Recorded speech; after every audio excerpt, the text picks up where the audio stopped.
Hello friend, let's try some move today. Today we will see tile set. First thing first, you need to import your tile set.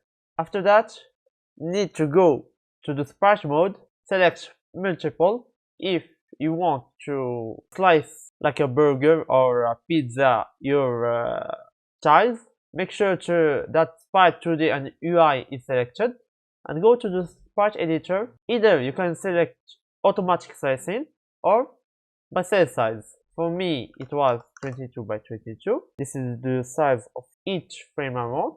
Then slice it and you get like that. Don't forget to change the pixel per inch to how much pixel should take each of your tile. After that we go to the object tilemap. I choose the rectangular. I made two, one for the background, one for the foreground. When you are done with that, you go to window and you select 2D type palette. Before you get that, you take all of your tiles and put them here. You won't get like that.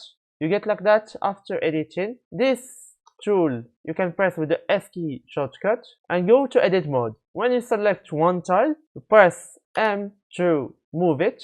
When you finish, you press the edit button and you chisel it. For painting tiles into your scene, either you have the brush when you select and put them in your scene like that, or this tool, paint in square like that. Last thing before we end this, so as to separate the background from the foreground, you can put order in your layer.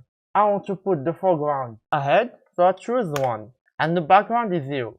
You can see now that when I am on the background layer, I can paint on the foreground layer, and when I'm on the foreground, I can paint on the background.